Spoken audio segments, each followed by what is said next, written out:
से स्टार्टिंग में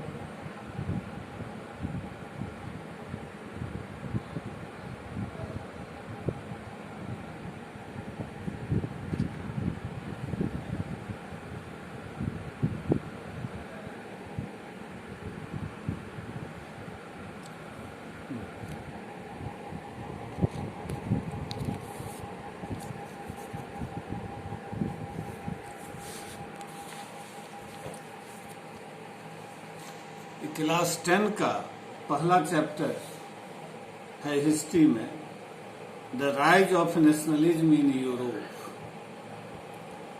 और इस चैप्टर को कंप्लीट कर दिए थे, लेकिन एग्जाम होने वाला है इसीलिए इसको रिवीजन करवा रहे हैं। इसमें इसका इंट्रोडक्शन है, उस इंट्रोडक्शन में टॉपिक है the Frederic Sorrieu and his utopia. Frederic Sorrieu कौन था और उसका यूटोपिया क्या था? तो फ्रेडरिक सॉरियो एक पेंटर था, एक चित्रकार था फ्रांस का, और यूटोपिया माने उसने एक ऐसी लोक की कल्पना की, एक ऐसी दुनिया की कल्पना की, खास करके यूरोप के लिए, जिसमें उसने कल्पना की कि देश राष्ट्र राज्य के रूप में, नेशन स्टेट के रूप में जो है सो बनेंगे, यानी देश नेशन स्टेट बने रहेगा। उस समय जबकि बड़े बड़े जो है सो एम्पायर होते थे, साम्राज्य होता था, जिसमें बहुत सारे जातियों के लोग, बहुत सारे संस्कृति के लोग एक साथ रहते थे, उसके जगह पर उसने नेशन स्टेट की कल्पना की, जो छोटे राज्य होते, लेकिन ऐसे लोगों का राज्य होता, ऐसे लोगों का देश होता जिसमें एक ही संस्कृति के लोग होते, जिनकी भाषा, जिनकी रहन सहन, ये सब एक समान होते। तो इसी के बारे में आज चर्चा करेंगे। 1848 में फ्रेंच पेंटर आर्टिस्ट फ्रेडरिक सॉरियो ने 4 प्रिंट्स की, 4 चित्रों की एक सीरीज उसने बनाई, और इस सीरीज का उसने नाम रखा डेमोक्रेटिक एंड सोशल रिपब्लिक्स। इसमें पहले जो चित्र थे उस चित्र में उसने दिखाया कि यूरोप और अमेरिका के लोग, जिसमें पुरुष और औरतें दोनों थी, जिसमें सभी वर्ग के लोग थे, सभी सामाजिक वर्ग के, सभी उम्र के लोग थे, एक लंबी मार्च रैली निकालते हुए, एक लंबी कतार में वे लोग आगे बढ़ते हुए स्टैच्यू ऑफ लिबर्टी यानी स्वतंत्रता की देवी को श्रद्धांजलि देने के लिए जा रहे हैं। इसमें सबसे पहले, सबसे आगे जो देश थे वह था यूनाइटेड स्टेट्स, और स्विट्जरलैंड के लोग इसमें सबसे आगे थे। उसके पीछे जो है सो फ्रांस था, उसके पीछे और यूरोप के दूसरे देशों के लोग सब थे, जिनमें जर्मनी, इसी तरह लोम्बार्डी जो कि आजकल के इटली में है, उसके पीछे जो है सो 2 सिसिली के लोग, लोम्बार्डी से पहले 2 सिसिली के लोग, ये भी आजकल के इटली में है, पोलैंड, इंग्लैंड, आयरलैंड, हंगरी और रसिया, ये सब जो है सो देश के लोग उसके पीछे थे। इन देशों के लोगों की पहचान उनके झंडों से हो रही है। झंडा देख करके, नेशनल फ्लैग देख करके पता लगता है कि कौन किस देश के लोग हैं। लेकिन सबसे बड़ी बात जो इसमें रोचक बात है वह यह है कि उस समय जर्मनी एक नेशन स्टेट नहीं बना था। आजकल जैसा देश जर्मनी है वैसा देश उस समय नहीं था। जर्मनी उस समय डिवाइडेड था, अनेक प्रिंसिपैलिटीज यानी छोटे राज्यों में बटा हुआ था वह। इटली भी आजकल जिस तरह एक कंट्री है, एक उस तरह जो है सो वो भी डिवाइडेड था, 7 जो है सो छोटे छोटे राज्यों में।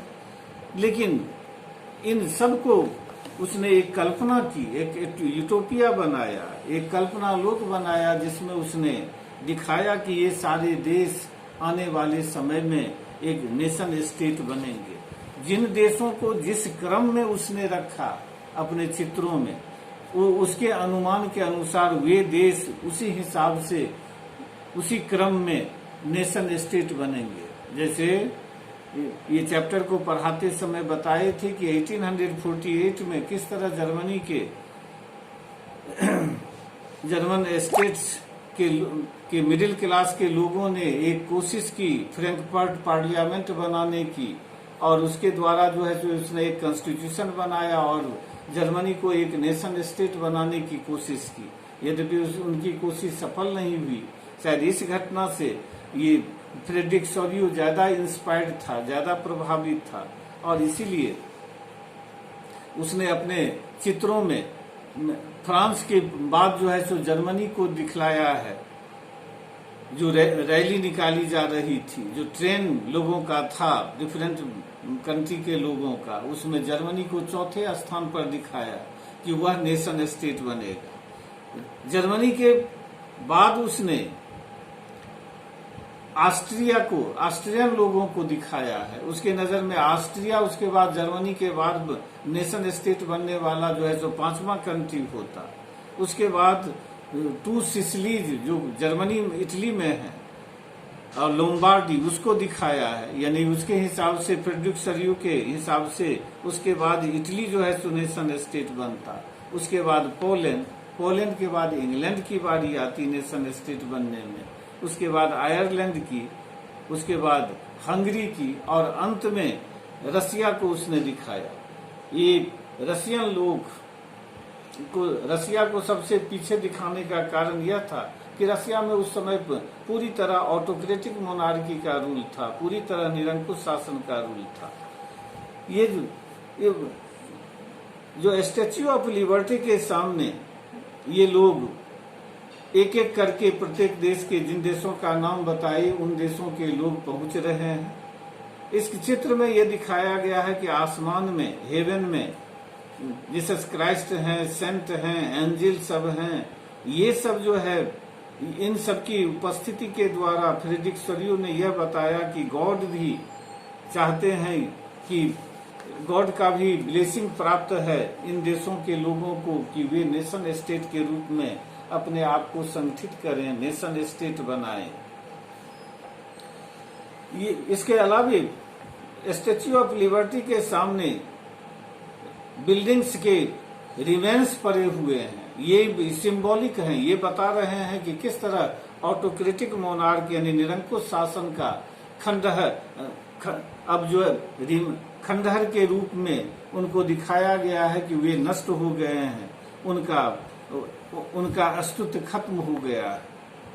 तो फ्रेडरिक सोरियो इससे ये भी पता चलता है उसके चित्र से किस तरह लिबर्टी को सिंबलाइज किया गया, पर्सनिफाइड किया गया एक फीमेल फिगर के रूप में। एक औरत को जो है सो स्वतंत्रता का प्रतीक के रूप में दिखाया गया स्टैच्यू ऑफ लिबर्टी के द्वारा।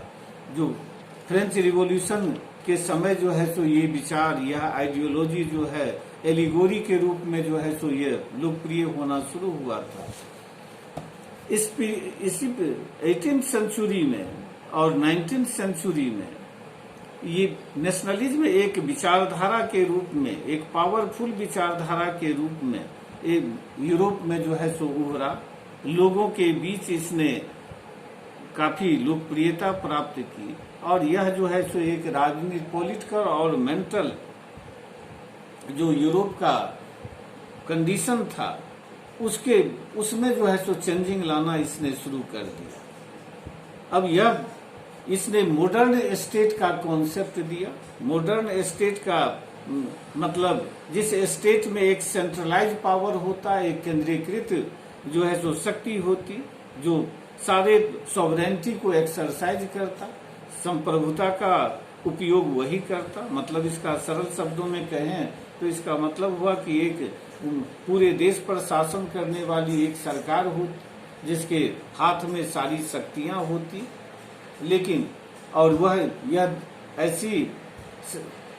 ऐसा देश एक निश्चित भौगोलिक क्षेत्र में स्थित होता जिसके बाउंड्री फिक्स होते, और साथ साथ यहाँ के लोगों के बीच एक सेंस ऑफ कॉमन आइडेंटिटी, एक साझी पहचान की भावना होती, एक साझी विरासत होती, साझा इतिहास होता, और लोगों के बीच यह जो सामूहिक पहचान की भावना अनंत काल से पैदा की हुई नहीं होती, बल्कि ये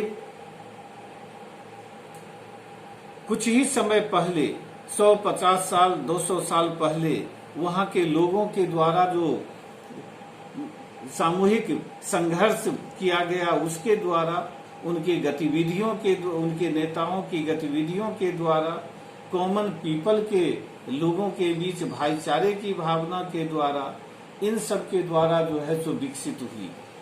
इस नेशन स्टेट के बारे में अगले क्लास में और डिटेल में बताएंगे।